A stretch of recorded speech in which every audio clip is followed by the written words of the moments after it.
Nicky, my friend, it's good to see you, and it's good to see that you have a good choice in style as well. Well, you're wearing the exact same shirt that I am, and I appreciate the support today. Yeah, you bet, brother. The Order of Man is an incredible organization. What you've been doing for men is so needed, more today than when you and I first met, brother. You know what I'm talking about? Men are more lost than ever, and they need people who are going to celebrate manhood and masculinity more than ever. So kudos to you, and kudos to the Order of Man. Yeah, it's I never would have thought that it would get worse than it was. I think I got out ahead of it, not by some great design. I think I just kind of stumbled into getting out ahead of it because I was working on things for myself. In fact, I still am. And I'm fortunate that it happened that way because you're right. The conversations that we're having, not only are they good for me and individuals, but man, society as a whole is going down the wrong path. It's disheartening to see, but guys like you and I try to be, and other people that are in our circle are really starting to stand up and championing truth and masculinity and exactly what this country needs. Amen, brother. And I wish it was just confined to the United States, but it's needed in where I am in Canada. It's needed all over the world, all over the Western world. We are in for a world of hurt if we don't turn this around. And Nicky, I can't remember. Tell me where you and your family are from originally. We're from Iran. We're Christian, ethnic Christians from Iran. I don't know if you follow Valuetainment channel with Patrick Bet David at all, I but know of him, but I don't follow, but I know of him.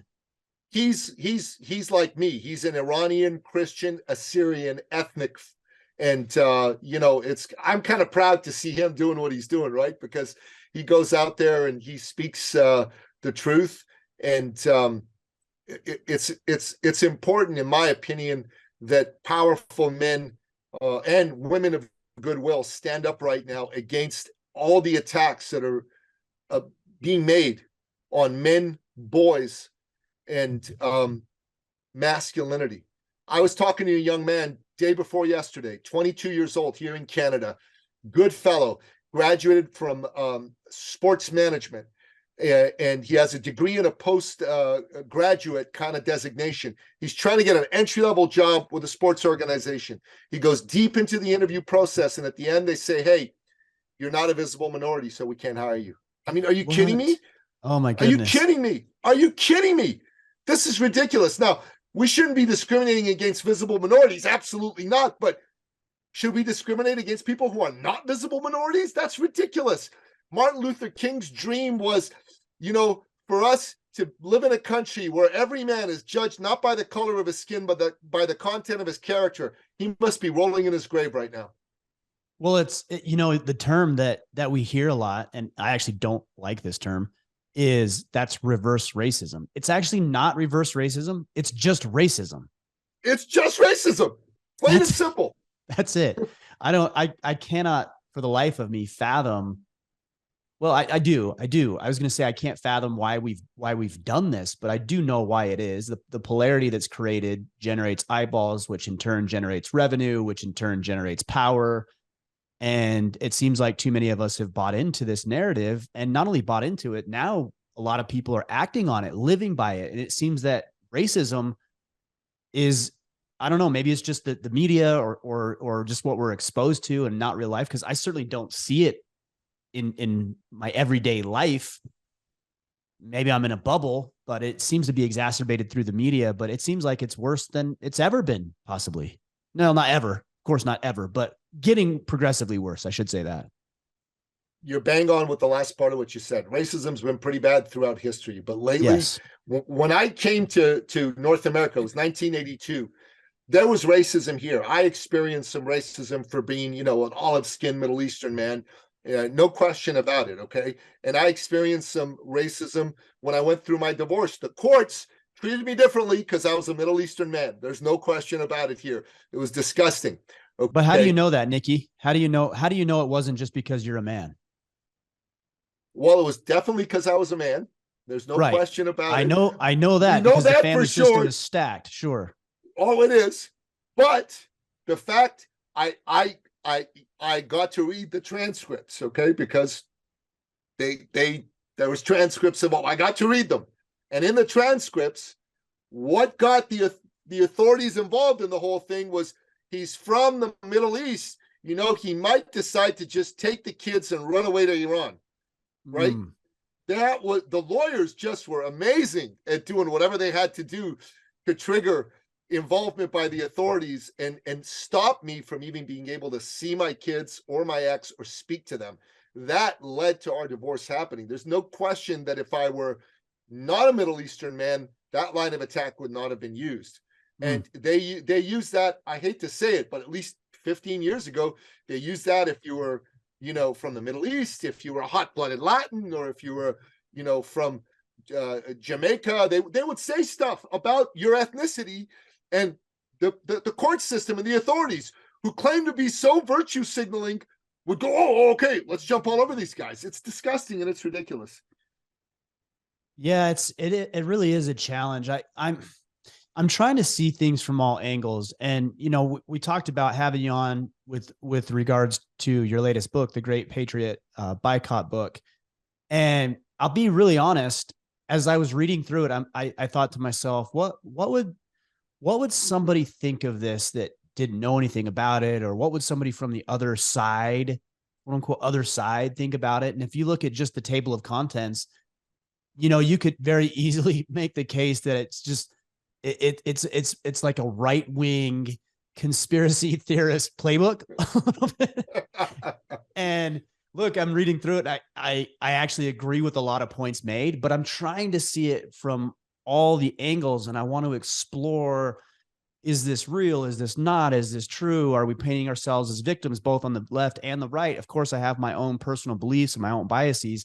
I am trying to look at things as objectively as possible. Yeah, of course you are. And so am I. And you got to get, Ryan, I'm a businessman. I would much rather not have to deal with any of this political crap. I'd rather just go out there and run my business. You know what I mean? And take care of my family. But the truth of the matter is, I come from Iran, and my family left Iran because the Islamic Revolution took place in Iran back in 78, 79. And by 1980, my father got us out of Iran. Okay, the reason he got us out of Iran was because the moderate and mild dictatorship of the Shah was replaced by the absolute tyranny of the mullahs. And they would attack us based on who we were, our identity, being Christian and ethnic Assyrian. They would attack us for that. And they also would say that anybody who disagreed with them was evil, a racist, a xenophobe, all that sort of stuff. And I come here going, oh my God, we're living in freedom right now. We're good to go. This is all amazing. Glad to be here. And for many decades, we lived life in a free society, grateful to be here. And then all of a sudden, I'm hearing some phrases being used by the left that are reminiscent of what the mullahs used back in Iran. And I'm a student of history. You know, I studied international politics in university. I have a master's degree from Georgetown University at the School of Foreign Service. I studied Cold War politics and all that good stuff. And here's what happened, my friend. Those phrases were eerily reminiscent of those of the tyrants, okay?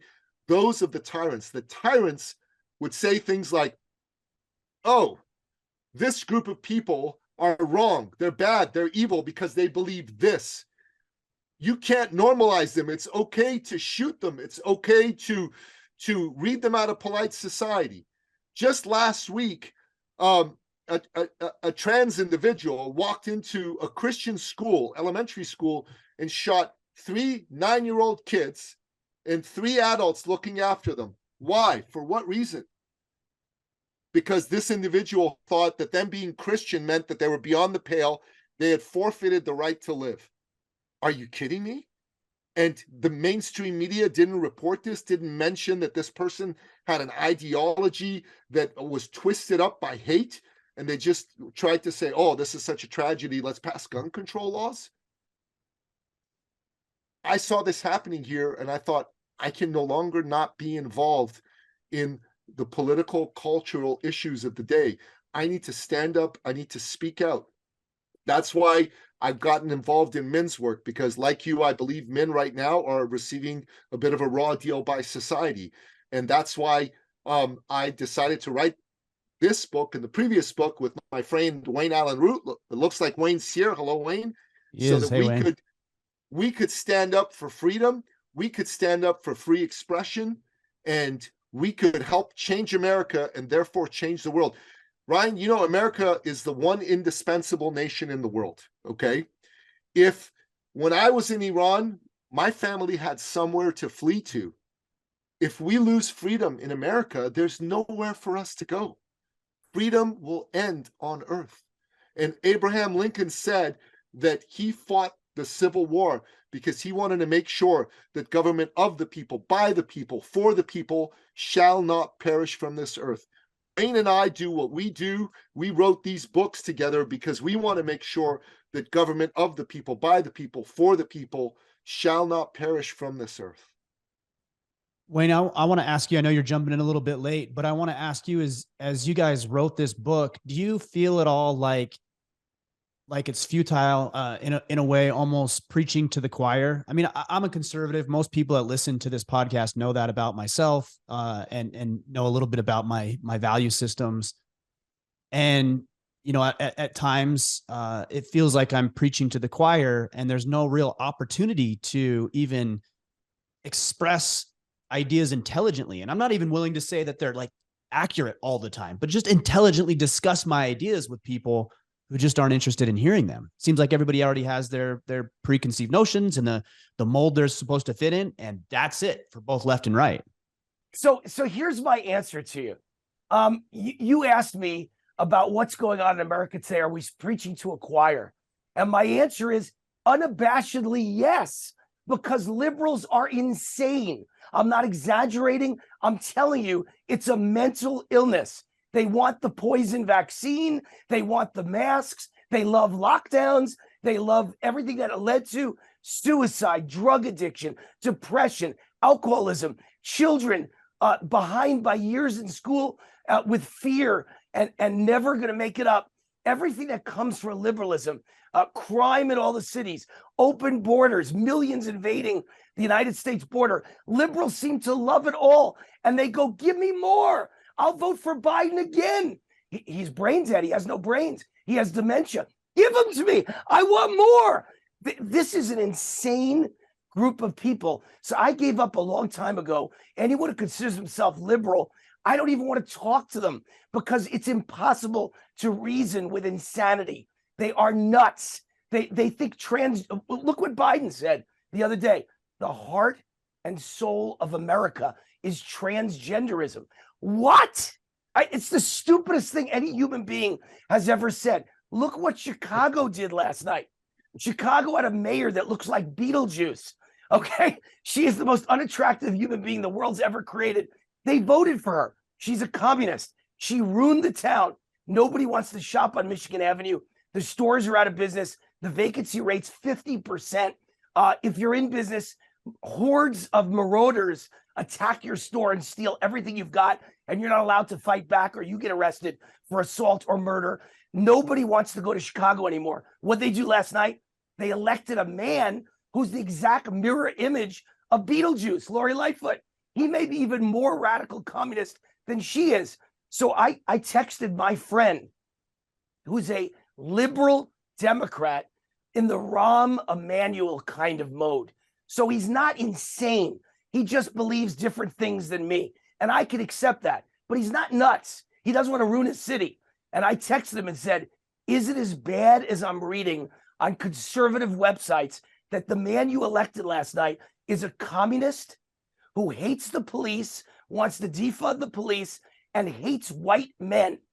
And I thought he'd answer back, Wayne, that's just conservatives talking. You know what my liberal friend answered? Chicago's finished. Say goodbye to Chicago. We have no chance. That's a liberal Democrat, but one with reason, who isn't insane. You could be a Democrat and not want to destroy your city, or your own wife gets mugged and raped. You don't want that. The Democrats of today do want that. They are literally insane with radicalism. They want communism, which killed, 100 million people in the 20th century? They're all for it. Censorship, banning, book burning, go after presidents, send FBI SWAT teams at 5 a.m. to drag good people out of their homes for being near a peaceful protest. This is the Democrat Party of today. It's a communist takeover of the United States and Canada. So we wrote the book. Let me ask you. That. Let me ask you this. So it sounds like at first you said liberalism is insane, or those who are liberal are insane. Illness. But you're also saying that there's a distinction between what I would say is a liberal and a leftist. Where do you draw that line? Because it sounds like on one hand you're saying liberalism is a mental disorder, but on the other you're saying that there are liberals and Democrats who aren't insane. So where's the line?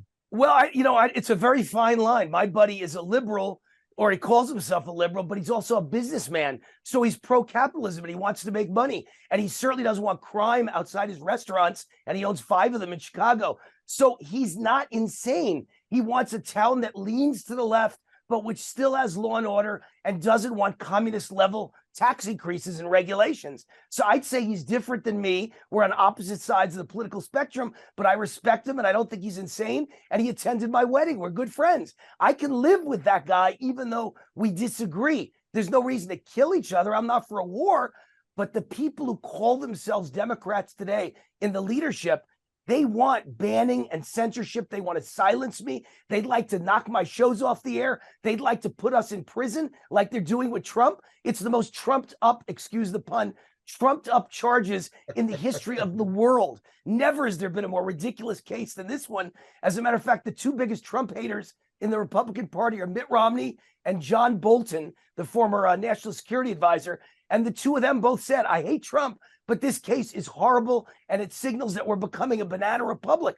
You can't just arrest someone because you disagree with them and want to eliminate them as a candidate. We're a banana republic at this point. So it's very scary what's happening to the United States. So our book helps us kind of what I call a national divorce. You can either choose to have a divorce and be rid of each other, or you can live in the same house and mommy and daddy live in different bedrooms, but they stay together for the good of the children. Our book says, I don't know if we're going to ever divorce. I don't even know how hard the legal ramifications and complications are of a divorce. But with our book, you can live in the same house and stay in separate wings. And for the good of the kids of America, stay together.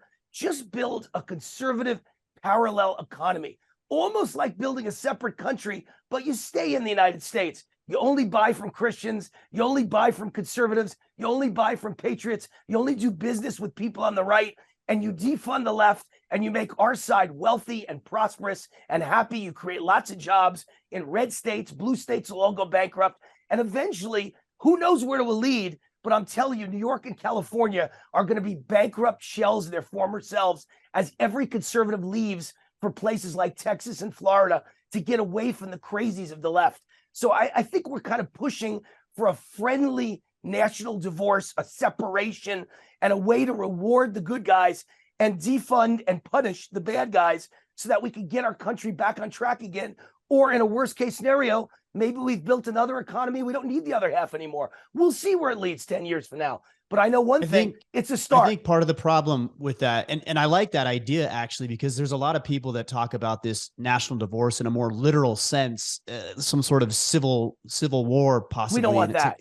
Tell me how that works. Tell me how, I'm in Utah right now. So tell me how the conservatives, like where do conservatives go? Do they stay, or do the liberals stay? And if the liberals leave, where do they go? If the conservatives, like, it's so blended. It's not north and south like maybe it once was. It's so I like this idea, but I think one of the challenges is that when you're talking about some of these blue type states and areas, they're going to continue to be funded by federal funding and taxpayer dollars that come from conservatives.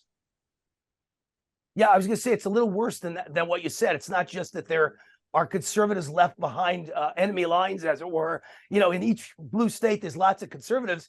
I would guess California has more good conservatives than most other states combined. Even though they're outnumbered badly and they can never win another major election, there's millions of good conservatives in California, and there's more red counties than blue. But you'll notice there's a movement to break up California. They want to create new California. And it's basically every county in California except LA, San Francisco, and San Diego. They're all red except for 3 blue places. And the population is so huge in those places, it outnumbers all those other red counties. Same thing is true in Nevada. Las Vegas, where I live, is blue. The entire rest of Nevada is red. Same thing's true in Oregon. Portland's blue. The whole rest of the state's red. Same thing's true in Seattle. Seattle's blue. The entire rest of the state is red. Half of Washington wants to leave and go to Montana. Half of Oregon wants to leave and become part of Idaho. There is a breakup happening in our country. There is a national divorce happening. I just don't know where it's going to lead, and I don't want a civil war. I'm trying to keep the peace, but I think one way to achieve it is certainly in our new book, Great Patriot Boycott book. Just live in a conservative economy and do not feed the beast on the other side. You're 100% right. Government will keep giving money to a failing California, but it's never going to be enough. As more and more patriots leave those states, they're going to be in a lot of trouble. New York already, I have friends who live there. I have friends who live in Los Angeles and San Francisco. Look what happened to that high-tech guru last night. I don't know if you saw the news. I'm sure he's worth at least $500 million. Oh, the man who got with the Cash App who got stabbed to death. He's dead. 2 in the morning outside his luxury building in San Francisco. Gone. And he must be worth $500 million. 38, 39, 40 years old. He had the world by the cojones. You talk about strong men. All of us could spend our whole lives, and we'll never, ever, no matter how many lives we live, be worth $1 billion at the age of 39. He had the world by the tail, and he's dead because he lived in a blue city that doesn't believe in the police, that defunds the police, and there's no one there when you're in trouble, and a guy comes at you with a knife, and there's homeless everywhere and drugs everywhere. Liberal Democrat cities are rotting. They look like Hiroshima after the bomb dropped. Now go to a red city or a red state. Looks fantastic. Go to any suburb where everyone's Republican. It looks wonderful. There's no crime. Everyone's got guns in their house. Nobody ever robs them. I live in a beautiful suburb of Las Vegas. It's as nice as anywhere you could live in America. Now drive 2 miles to a bad neighborhood where everyone votes Democrat in the same city, Las Vegas. You'd be putting your life in your hands walking at night in that neighborhood. In my neighborhood, you're totally safe. So red Republican works and blue Democrat doesn't work. It's a nightmare wherever it's been tried. Every country, every state, every county, and every city under Democrat rule becomes Mad Max, every man for himself. It's happening every day in this country. So all I'm trying to do is feed the conservative beast, not the liberal beast. Can I interject for a sec? Yeah. So, like Wayne and I see eye to eye on a lot. And I think it's important to draw a powerful distinction between people that are completely crazy and nuts, the ones that I call the evil left, and those that are somewhat sane, like Wayne's friend, who lean left on some issues, but they want police, they want to see a capitalist economy survive, they don't want their kids sexualized. I think those are the ones that I call the persuadables. Now, How do we persuade them? I don't know how we persuade them, except by doing what Wayne is suggesting. First of all, we wrote, before we wrote the Great Patriot Boycott book, this book, we wrote the Great Patriot Boycott book. This was originally a list of 116 woke corporations, basically, that were doing things that were antithetical to good order and to living good lives for their customer base, right? There's plenty of parents who lean left, but aren't happy that Disney is promoting, drag shows for little kids as young as 6 years old, right? Those people are persuadable, right? And back in the 60s and 70s, you know what they used to call conservatives? Liberals that have been mugged by reality, mugged by somebody out there, in the mean streets in New York. And I think that the way that Joe Biden and many Democrats, not all Democrats, but many Democrats, including those in Chicago, are acting, and the impact this is having on those kind of like traditional, soft, low information Democrats, many of those are being forced to move Republican. Look at Elon Musk. 10 years ago, Elon Musk was a Democrat, hardcore Democrat, gave money to Democrats, supported Democrats, voted for Democrats. Today, Elon Musk is basically a red state Republican. Bill Maher of HBO. I mean, that dude has got to be one of Obama's biggest supporters from back in 2008 and 2012. He gave Obama $1 million freaking dollars. Right now, I'd be shocked if Bill Maher voted for Joe Biden in the next election. And I think they're a microcosm of millions and millions and millions of Americans who are going to do that. But what Wayne said, which is true, is you can start to do the hard work of persuading people. You can start to try to win elections. And if we can secure our elections in America, that would really help go a long way toward us doing that. But it can take time to have those things bear fruit. But you can immediately, today, decide not to spend money on Disney, not to go to Disney World, not to cancel your Disney Plus subscription, to stop buying Victoria's Secret products. And you could decide today to start spending your money with companies like Order of Man, with companies like Emerson Knives, like Hobby Lobby, like the Trump Store. Chick-fil-A, actions, In-N-Out Chick-fil-A, Burger, In-N-Out Burger. Those actions will have an immediate impact, Ryan, and those actions will send a message. One of the reasons we wrote this boycott book is because we believe there's $4.5 trillion of consumer spending in America.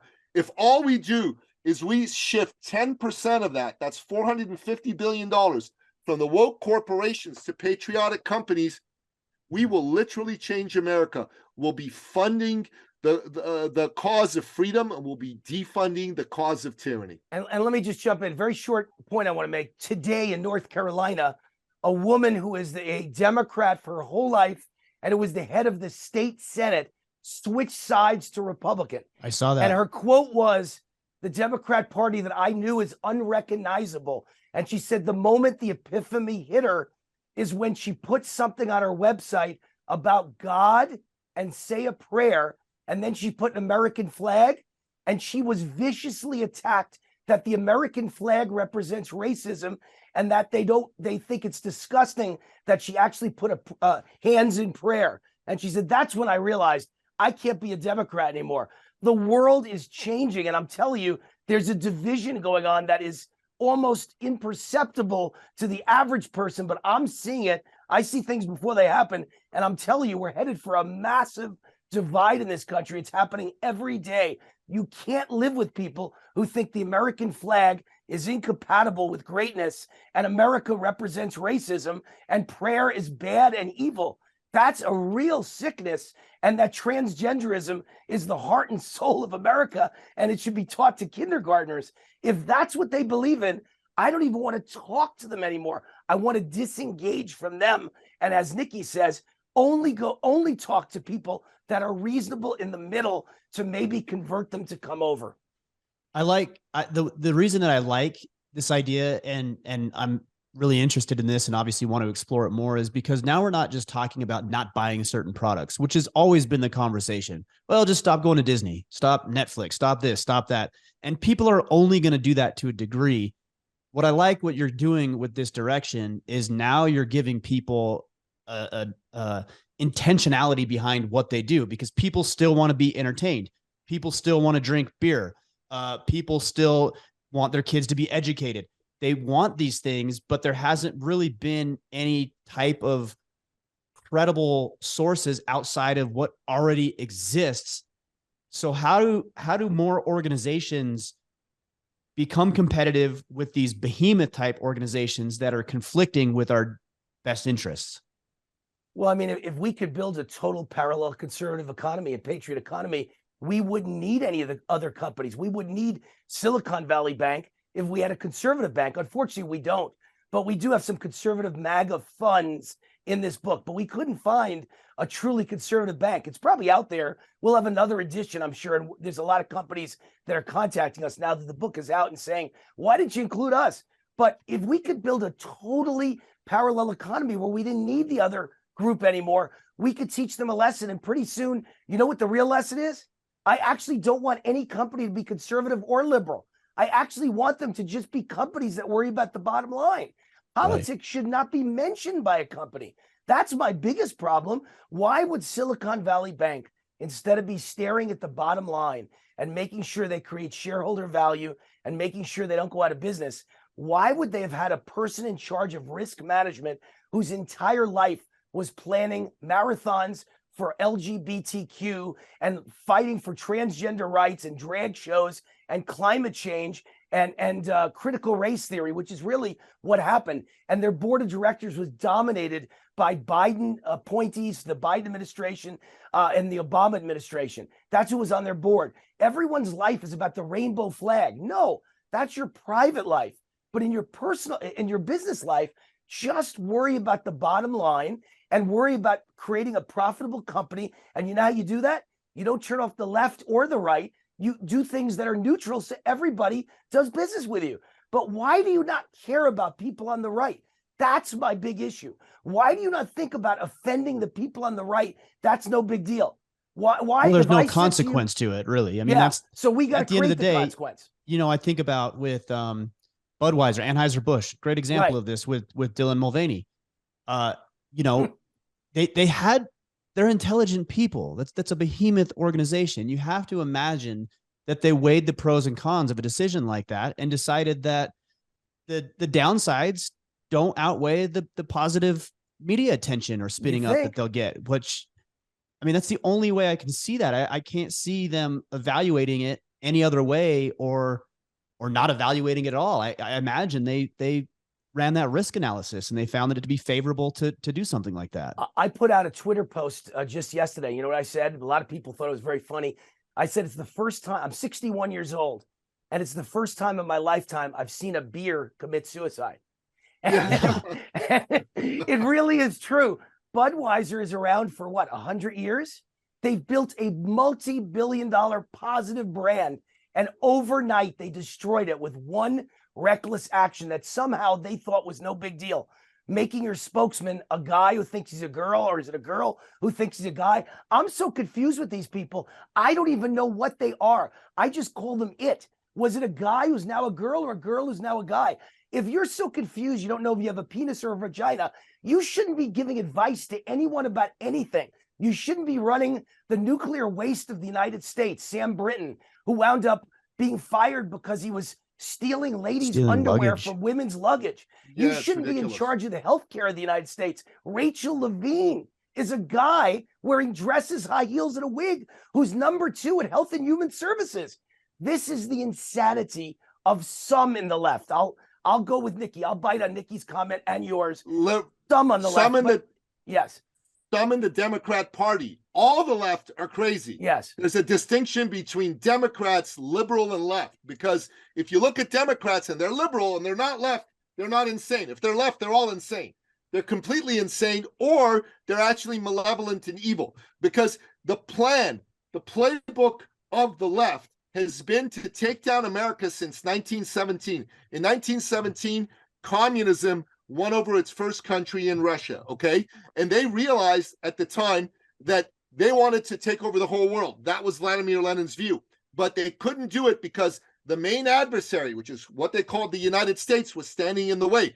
So Lenin sent a fellow by the name of Willy Münzenberg, who was a German communist, said, you go to the United States, use their very freedom against them and start to subvert them from within. And they started to do that. They started to go and attack America's school system and bring on people to slowly subvert that. They started to attack America's newspapers and media. Hollywood. And slowly subvert that. And then Hollywood. This was the third one. And if you look at the curriculum in a school in North Carolina from 1915, it's overtly patriotic. It's overtly pro-American. From 2015, it's overtly anti-American. It's overtly unpatriotic, almost Marxist. And right now, we've woken up almost too late to do something about it. But I don't think it's quite too late as long as men and women of goodwill can stand up and take action. Yeah, we got to win at the ballot box. Absolutely. Yes, we got to win on the culture front, which is why podcasts like Order of Man are important, which is why Wayne's shows are important. My shows are important. Folks like the Daily Wire that are creating conservative themed movies, those are important. But it's also important to hit them where it hurts. And that's their pocketbook. That's their wallets. That's why we got to convince as many people as possible, not just to, as you said, Ryan, take money away from spending it on Netflix and Disney and Bed Bath & Beyond and those types of companies, but have an alternative, a place they can take their money and spend it. Wayne's right. This only has 123 companies. I bet you there's 1,000, 10,000 pro-American companies in America. At some point, we'd like all of them to be in a database where we've vetted them through this Patriot scale. Can I just quickly show you what our Patriot scale is? Because I'm interested. Cool. I'm interested in how you evaluate a company. You know, Wayne, you were talking about, look, I'll give you an example. I think this was last year sometime. I pulled into a gas station and I got gas, and I happened to pull in when it was, I don't know what it was, LGBTQ appreciation month or whatever. I don't even know what it is anymore, but whatever it was. And there was a rainbow flag on the gas pump. And I thought to myself, I don't care if my gas is gay or straight. I just want it to be as cheap as possible for the value I'm looking for. That to your point earlier, like, I don't need to be bombarded with social messaging around what's going in my gas tank. But I think the biggest thing and one of the biggest challenges with things like you're talking about parallel economies is convenience, right? The only reason that people watch Netflix is because, well, I just bought a new TV yesterday and I pulled it up. It's already downloaded on the TV. Like, I didn't even have to do anything. It's already there on the TV when I plugged it in. Sure. You know, and I think that's going to be the biggest issue also with the risk of social ostracization, if that's a word. Being ostracized, ostracism. Yes. Yeah, ostracism. Yes. Ostracism. That's kind of like strategery. So there's my there's my gaff for the afternoon. Well, I just wanted to say, Nicky, before you give the freedom scale, just want to mention one thing. Latest Rasmussen polls out, and Biden is at 40% if the election was held today, and Trump's at 47%. That's a landslide. I mean, that's electoral massive landslide. And that's a popular landslide in the United States, 7-point win. So the more that Democrats, or maybe as we're all defining them, crazy, radical, extremist liberals do to arrest the Donald Trump on trumped up charges, to demonize Donald Trump, to make all white people out to be evil, to make all men out to be terrible, to make America's history evil, to convince your children that a boy should be a girl and a girl should change to a boy. The more they do that, the more people are getting shocked and angry and moving to the other side. I pretty much meet only Republican-leaning people now. I don't even meet anyone who says, oh, I love Joe Biden or I hate Trump. I meet so many people who are middle class and blue collar, and they're all Republican red now. They've all come over to our side, including every Hispanic I meet in Las Vegas. Every male Hispanic is a raving Republican now. But yet I'm scared to death, Ryan, that we're not going to ever win another election because the elections are rigged and because they opened the border and let millions of foreigners in who could not care about anything except welfare and food stamps. And the Democrats are the ones who let them in, and they're the ones who will give them unlimited checks. So between the rigged elections in certain key states and the open border, we could win 50-20, and it wouldn't matter if things are rigged. So I'm scared to death that the America I know is never coming back, and we're never going to elect anyone again. Maybe we got one shot left with Trump in 2024, but then after that, there will probably never be another Republican president. So that's why I'm trying to quickly build a conservative parallel economy to protect us if I'm right and it's really that bad. And I think it's really that bad because last night we lost the Supreme Court in Wisconsin.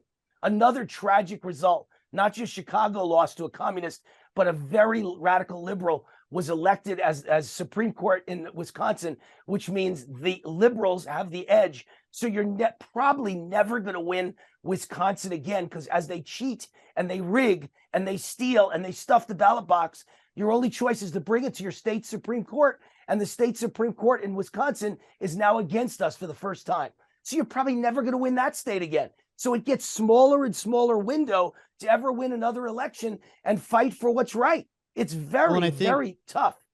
I think this goes to your point about the pocketbook, because if I understand correctly with that race in Wisconsin, or is it a race or is it an appointed position? I think it was a race. It's a race. Yeah. With regards to that, it seems like the liberal side, if I saw correctly, outspent the conservative side 5-1. So it's a financially driven win, you know, and I think does anyone wonder what you're talking about here.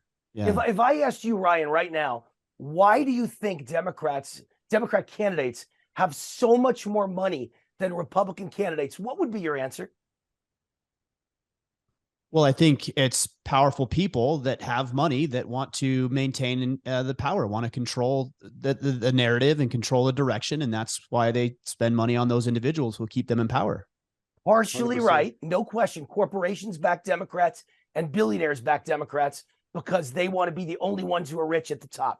And that's communism, right? Thin layer at the top is rich, and they want everyone else to be serfs and like it and be happy. But the real answer is because China is now funding American elections. As a matter of fact, in Michigan, Whitmer is one of the most liberal, crazy, radical Democrats in America. And the governor who just got reelected, Whitmer, it turns out now that she got, I think it was $100 million in contributions from like 200,000 people who gave under $100, so you don't have to report who you are. I'm telling you that money is coming from China. China is funding Democrats who then, the minute they get in, pass law after law that weakens the United States, kills our economy, and makes sure that China will be the dominant country in the world. But that politician, I guarantee you, has $100 million in a Cayman bank account. Guarantee you, they're all on the take. The entire Democrat Party, including Joe Biden and the White House, it's all owned by China's Communist Party. That's who's been inflicting damage on America. That's who's the foreign interference. That's who owns American elections. And I give an assist to the Mexican drug cartels who make billions a day. You don't think they're giving 5% as a finder's fee to the Democrat Party to keep the border open? Why would any sane person keep the border open and let fentanyl to come in and pedophilia to come in and sex traffickers to come in and people who want welfare and criminals and murderers to come in? Why would you want that? The Democrat Party loves it, it seems like, because but do you think they get a piece of the action. Do you think the Conservative Party is above that same behavior? No, I don't. No, I think that's the whole problem with America. The conservative, it's not conservatives. Conservatives are above that. Republicans aren't. The party is full of rhino establishment types who either are in on the fix or they are certainly getting some sort of a payment somewhere from making sure that conservatives don't take office and kill the deep state in the DC swamp. And you could see it best with FTX and Sam Bankman. What was his name? Sam Bankman-Fried, I think. Fried or Friedman. He gave millions to the Democrat Party, laundered in Ukraine. He gave millions, but he also gave millions to Mitch McConnell and Kevin McCarthy to defeat Trump candidates in the Republican primary.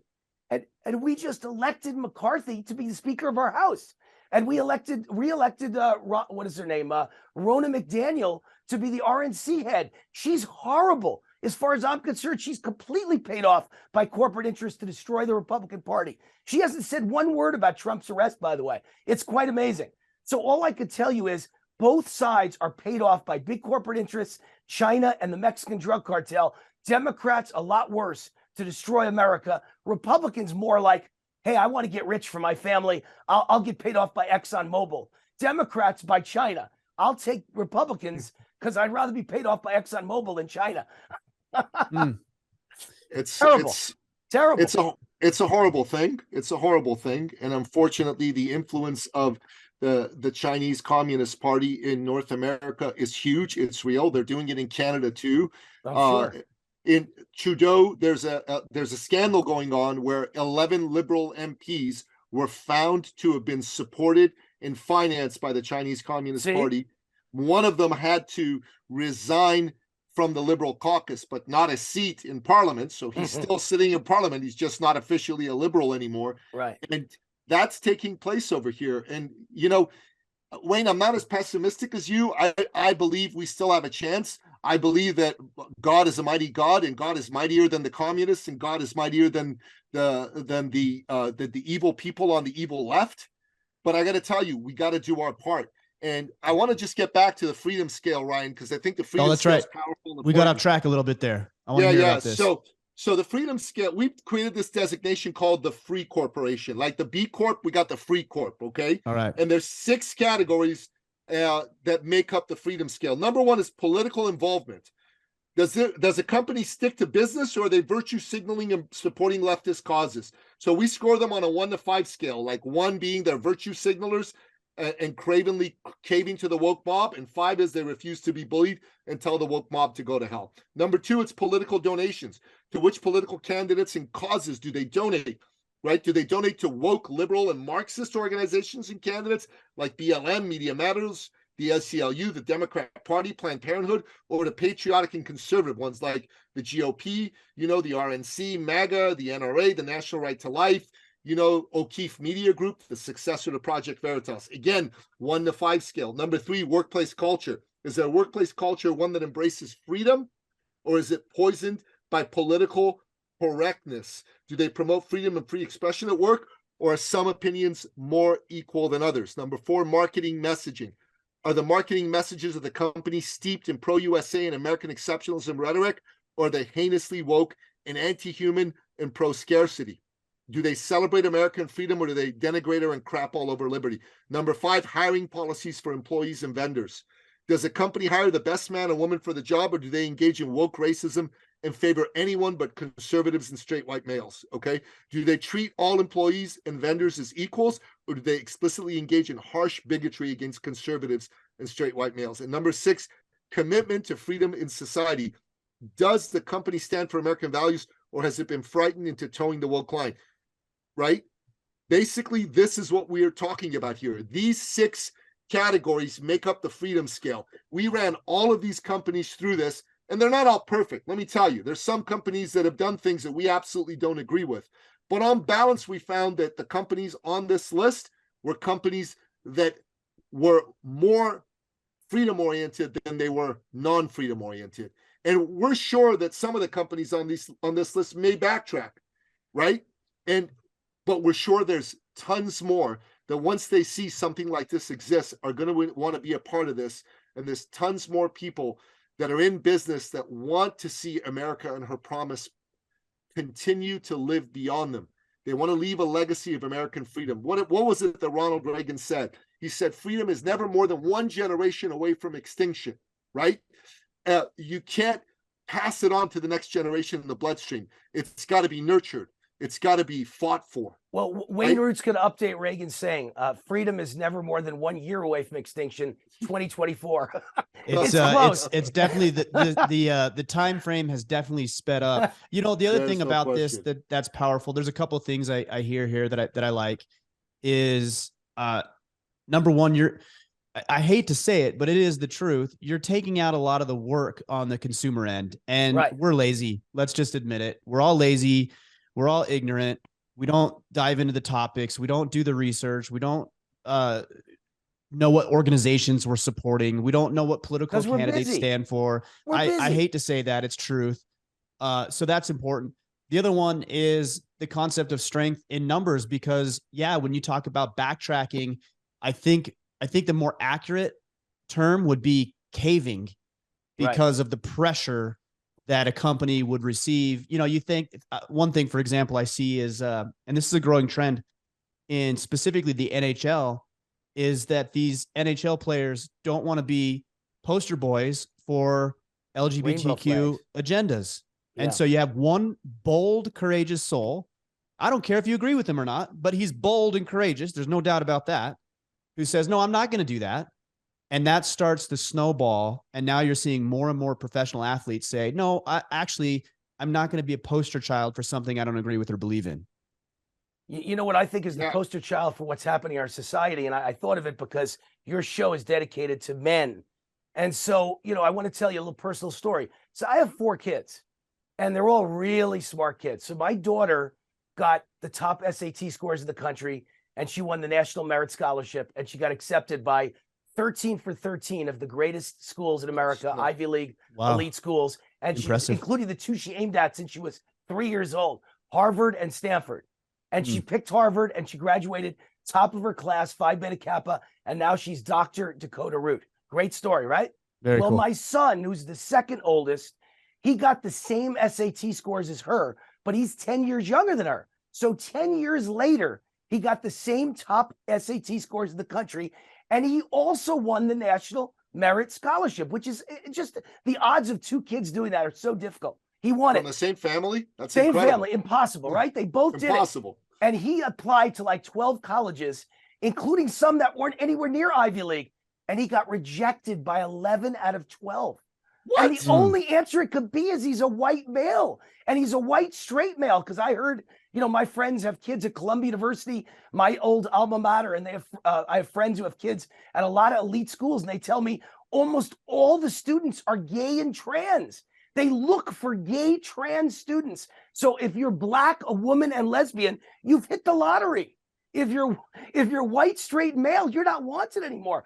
So I will point out, are there any white kids in Ivy League schools now? Yes. Do you know who they are? They're rich legacy kids whose mommy and daddy devoted $100 million to a building. But white middle-class kids and white lower-class boys have zero chance, no matter how smart they are, of getting a slot at one of America's top colleges because they're white and because their family isn't rich and can't donate money for a building. And I just think that's a sin. I think it's disgusting. It is. I'm an SOB, a blue-collar son of a butcher. I came from nothing, and I got into Columbia University. I didn't get in because I was poor, and I didn't get in because I was white or not white. I got in because I got the top SAT scores in the country and graduated valedictorian from my high school. I deserved to get in. I didn't beg them to get in because I had no money.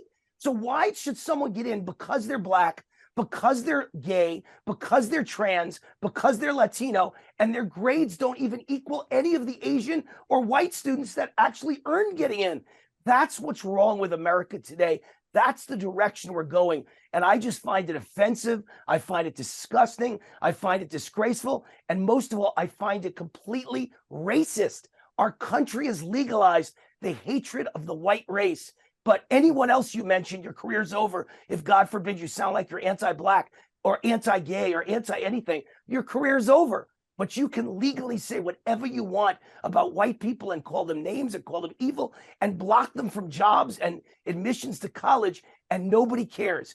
How is that fair when my family got here in 1920 and had nothing to do with slavery ever? I have nothing to do with it. Why am I getting blamed for it? Yeah. Well, guys, I mean, these are interesting concepts, and I enjoy having discussions about interesting concepts, and I'm excited to see where this goes. I think you're right. I think there is a growing movement of people and organizations that are interested in not being preached at about cultural issues and these woke ideologies. And I hope this does grow. I hope to see it grow. I hope that you guys are able to identify these organizations and we can help it be more convenient and more profitable and make sense for our pocketbooks. It's an interesting idea, and I'm excited to dig more into it. So I really appreciate your guys' time. Tell us where to get the book and where to connect with both of you to learn a little bit more. Thanks for having us on. The book's available on Nicky, Amazon. The book's available on Amazon, right? And it's available on Barnes & Noble and other stores. So you can go there and grab it anywhere. And just go on. You can look up Wayne's name, or you can just go type in The Great Patriot Boycott Book, or you can look up my name. The book will be available there. Okay, so that's the first step we want you to take. We don't want you to just buy a copy of the book for yourself, though. Honestly, if you've got friends or family members that think like you do, or at least are among the persuadables and they're not crazy, get a copy for them too. Let them know that someone's done the work to identify the companies that are the right types of companies for you to do business with, and hand it to them. And if you own a corporation and you're not on the list and you think you should be, reach out to Wayne or myself. Tell us why we should run you through the Freedom Scale. We'll definitely put you through the next one. And Ryan, I want to just say this one thing. First of all, thanks for having us on the Order of Man and allowing us to be on your platform and to speak to your audience, because I know you've got a huge platform, and you take your responsibility to communicate with them with the right types of guests and information very seriously. So we both really appreciate you doing this for us. And secondly, if you're a man right now, and what Wayne just said about what's happening to young men, what's happening to straight and white men, although, listen, I'm a brown man myself, but if you don't like what's happening to men, you definitely need to become a part of the Order of Man, and you need to support what these guys are all about, because they're doing good work. And I got to say this, as someone who graduated from Georgetown University and someone who's got, graduated near the top of my class with a magna cum laude, my advice to young people, brown, black, white, or Asian, is unless you want to get a professional degree to become a doctor, a lawyer, or something like that, don't go to college and university. You're wasting your money. Go find an alternative to it. Jordan Peterson's come up with one. There's other organizations that are coming up with one.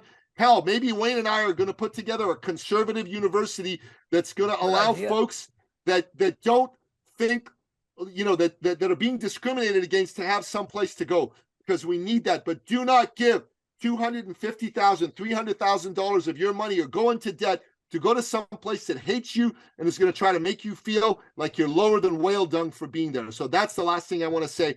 And thanks again for helping us get the message out and help take back America. All we got to do, Wayne and I say, is divert 10% of $4.5 trillion from woke companies to patriotic companies. Will change America. Let's make that happen. All right. Wayne, how about you? I'll jump in. I want to say something, because we often say on every show I did 12 interviews today. And I'm always embarrassed almost to say, where do you get the book? You get it at Amazon.